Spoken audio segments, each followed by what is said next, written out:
और मुझसे कमिटमेंट किया कि आपको टिकट देंगे, और अगर यदि टिकट नहीं देना था तो उनको पहले बताना था। उसके बाद जो सर्वे हुआ उसमें भी सब जगह मेरा नाम था। उसके बाद मेरी टिकट काट दी गई। मुझे उसका भी अफसोस नहीं है। मुझे अफसोस इस बात का कि मेरे को सिर्फ उसका कारण बता दें कि मेरी टिकट क्यों काटी गई है। मुझे टिकट मिलती तो मैं 100% सीट जीत के देता। बताने के बाद कि मैं निर्दलीय लड़ सकता हूं, तो जनता ने कहा कि आप बिल्कुल लड़ो, मैं आपके साथ में। ये इलेक्शन मैं अपने लिए नहीं लड़ रहा हूँ, मैं ये इलेक्शन लड़ रहा हूँ हमारी ग्रामीण क्षेत्र की जनता, शहरी क्षेत्र की जनता जो है उनके लिए लड़ रहा हूँ। और अगर मैं जीतता हूँ विधायक भी वही लोग रहेंगे। यहाँ तक कि पोलिंग बूथ की मेरे पास पूरी तैयारी है। क्षेत्र के पूरे राउंड लग चुके हैं। आज की डेट में 50,000 घरों में मेरे कैलेंडर लगे हुए हैं। 25,000 मैंने नारी सम्मान के फॉर्म भराए हुए हैं। यहाँ तक कि जनता के बीच में पूरे क्षेत्र में मेरे 3-3, 4-4 कार्यक्रम हो चुके हैं। पार्टी ने आपको टिकट नहीं दिया, आगे आपकी क्या है? मैं टिकट नहीं मांग रहा था। जब मैं बीजेपी छोड़ के कांग्रेस में आया हूँ, जिस वक्त कांग्रेस में लोग छोड़ कर जा रहे थे और मेरे से चंद्र प्रभाष शेखर, पचौरी भाई साहब, राजा साहब ने मुझसे जब कहा कि आप पार्टी में आ जाओ और मुझसे कमिटमेंट किया कि आपको टिकट देंगे, और अगर यदि टिकट नहीं देना था तो उनको पहले बताना था कि हम आपको टिकट नहीं दे पाएंगे। उसके बाद जो सर्वे हुआ उसमें भी सब जगह मेरा नाम था, और आखिरी तक जब मेरा नाम पहुंचा टॉप पे, उसके बाद मेरी टिकट काट दी गई। मुझे उसका भी अफसोस नहीं है। मुझे अफसोस इस बात का कि मेरे को सिर्फ उसका कारण बता दें कि मेरी टिकट क्यों काटी गई है। जबकि मैं पूर्व विधानसभा की क्षेत्र के अंदर लोकप्रिय माना जाता हूं, क्योंकि जहां जाता हूं मुझे सम्मान मिलता है, जिस जगह जाता हूं वहाँ सम्मान मिलता है। मुझे इतनी उम्मीद है कि मुझे टिकट मिलती तो मैं 100% सीट जीत के देता।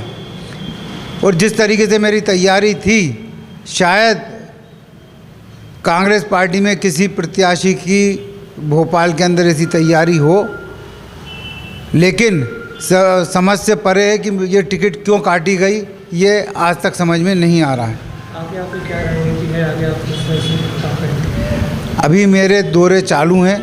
कल भी मैं क्षेत्र में गया था, तुमड़ा गया, बरखेड़ा सालम गया, पाटनिया गया। इतना अच्छा जनता ने रिस्पांस दिया है कि मैं सोच भी नहीं सकता कि एक निर्दलीय होने के बाद, बताने के बाद कि मैं निर्दलीय लड़ सकता हूं, तो जनता ने कहा कि आप बिल्कुल लड़ो, मैं आपके साथ में। तो क्या जनता की बात आप मानेंगे? और सबसे बड़ी बात यह है कि जो प्रत्याशी है वो भी मेरा भाई है एक तरह से, लेकिन जिस तरीके से पार्टी ने ये तरीका आजमाया है उससे समझ में नहीं आ रहा कि ये किस कारण से किया गया। तो जो अटकलें चल रही निर्दलीय लड़ने की, क्या आप निर्दलीय लड़ेंगे? बिल्कुल लड़ सकते हैं। जब इतनी तैयारी कर सकते हैं तो बिल्कुल लड़ सकते हैं और सक्षम है लड़ने में। तो आपके चुनाव लड़ने से कांग्रेस पार्टी को काफ़ी नुकसान भी होने की संभावना है। देखिए साहब, पार्टी हमसे लाख गुनी ज़्यादा सक्षम है, लेकिन ये इलेक्शन मैं अपने लिए नहीं लड़ रहा हूँ। मैं ये इलेक्शन लड़ रहा हूँ हमारी ग्रामीण क्षेत्र की जनता, शहरी क्षेत्र की जनता जो है उनके लिए लड़ रहा हूँ।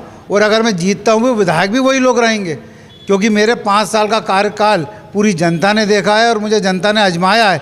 और अगर आजमाया नहीं होता तो आज मुझे इतना सम्मान हुजूर विधानसभा क्षेत्र की जनता सम्मान नहीं देती। क्या लगता है इसके पीछे कोई बड़ा षड्यंत्र है आपको टिकट ना मिलने की? कुछ भी हो सकता है, जब तक मुझे जानकारी नहीं है मैं कैसे आपको बताऊँ।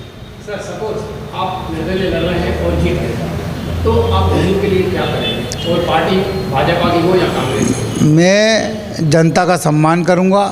जनता के विकास के लिए जहाँ जहाँ अड़चनें आ रही हैं उसका निराकरण करने का प्रयास करूंगा। और जितनी भी समस्याएं, चाहे आपके BRTS की हो, चाहे ओवरब्रिज की हो, जितनी समस्या कैचमेंट की हो, जितनी समस्याएं उससे मैं उनकी सबकी मुझे जानकारी है।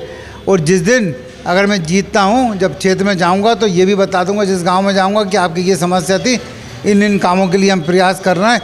इतनी जानकारी मेरे पास तैयार रखी हुई है। यहाँ तक कि पोलिंग बूथ की मेरे पास पूरी तैयारी है। क्षेत्र के पूरे राउंड लग चुके हैं। आज की डेट में 50,000 घरों में मेरे कैलेंडर लगे हुए हैं। 25,000 मैंने नारी सम्मान के फॉर्म भराए हुए हैं। यहाँ तक कि जनता के बीच में पूरे क्षेत्र में मेरे 3-3, 4-4 कार्यक्रम हो चुके हैं। उसके बाद राजा साहब खुद, पचौरी जी खुद मेरे जो कार्यक्रम रखे थे उसमें आए और उनने खुद ने देखा कि हुजूर की पब्लिक मुझे चाहती है या नहीं चाहती है, मुझे बताने की ज़रूरत नहीं है। सर, बात विकास की करते हैं तो वार्ड 3 से पहले अशोक महाराज थे कांग्रेस के पार्षद, तब उनके वार्ड में कोई विकास नहीं हुआ, भाजपा का शासन जी।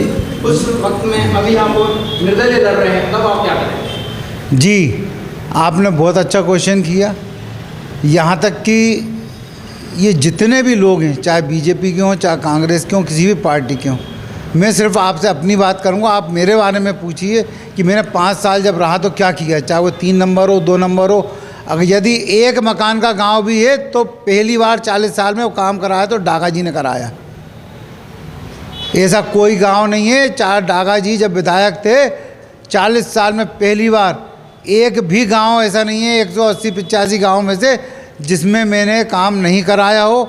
एक भी नगर पालिका का वार्ड ऐसा नहीं हो जहां मैंने काम नहीं कराया हो। बेरागढ़ नगर निगम का कोई भी एक भी ऐसा वार्ड नहीं हो जहां मैंने काम नहीं कराया हो। और जनता को बुला के, यहाँ की बेरागढ़ की समाज को बुला के, सम्मानीय सदस्यों को बुला के, पंचायत को बुला के दौरा किया कि आप क्या चाहते हो, मैं करने को तैयार हूँ। इससे बढ़ के कोई कुछ नहीं कर सकता।